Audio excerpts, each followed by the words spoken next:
আসসালামু আলাইকুম, welcome to my channel Rakans mom kitchen. কেমন আছেন সবাই? কিভাবে শুধু দুধ দিয়ে মাত্র 10 মিনিটে এত সুন্দর পুডিং তৈরি করা যায়, আজকের ভিডিওতে আমি সেটাই শেয়ার করব। তো চলুন ভিডিওটি দেখে নেওয়া যাক। তার আগে আপনি আমার চ্যানেলে যদি নতুন হয়ে থাকেন, প্লিজ চ্যানেলটি সাবস্ক্রাইব করে দিবেন। প্রথমেই আমি একটি প্যানে জাল করে ঠান্ডা করে রাখা হাফ লিটার তরল দুধ দিয়ে দিচ্ছি। এর ভিতরে আমি 2 টেবিল চামচ কর্নফ্লাওয়ার দিয়ে দিচ্ছি, 1 টেবিল চামচ আগার আগার পাউডার দিয়ে দিচ্ছি। এরপর আমি দিয়ে দিচ্ছি স্বাদ মতো চিনি। এখানে আমি হাফ লিটার দুধের জন্য 1/4 কাপ চিনি দিয়ে দিচ্ছি। আপনারা চিনিটা যে যার স্বাদ মতো দিতে পারেন। তো এবার আমি এটাকে ভালো করে মিশিয়ে নিচ্ছি। চুলাটা কিন্তু আমি এখনো অন করিনি। কখনোই এটাকে না মিশানো পর্যন্ত চুলাটা অন করা যাবে না। তো এটাকে আমার ভালোভাবে মিশানো হয়ে গেছে। এবার আমি চুলাটা অন করে দিচ্ছি।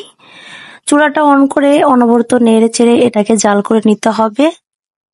5 থেকে 6 মিনিটের মতো এটাকে আমি জাল করে নেব। এটাকে অনবরত নেড়ে চেড়ে জাল করে নিতে হবে, না হলে নিচেরটা লেগে যেতে পারে। এর ফলে আপনার পুডিংটা কখনোই মজার হবে না। তো এইভাবে আমি নেড়ে চেড়ে এটাকে জাল করে নিচ্ছি। এই পুডিংটা তৈরি করা অনেক সহজ এবং খুব কম সময় এটা তৈরি করা যায়। আর এটা বাচ্চারা খুব পছন্দ করে। বিশেষ করে আমার বাসায় এটা বাচ্চারা খুবই পছন্দ করে, আর এটা আমি খুবই সহজে তৈরি করতে পারি। এই কারণে আমি যে কোনো সময় এই পুডিংটাই বেশিরভাগ তৈরি করে থাকি।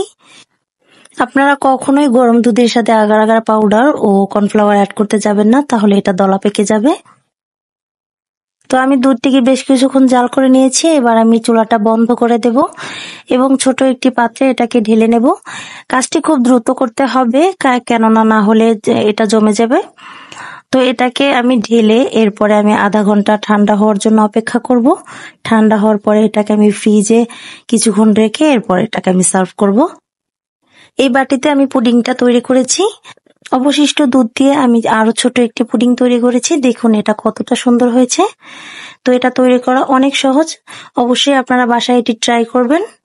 ভিডিওটি ভালো লাগলে লাইক, কমেন্ট ও শেয়ার করে আমাকে সাপোর্ট করুন। ভালো থাকুন, সুস্থ থাকুন। আল্লাহ হাফেজ।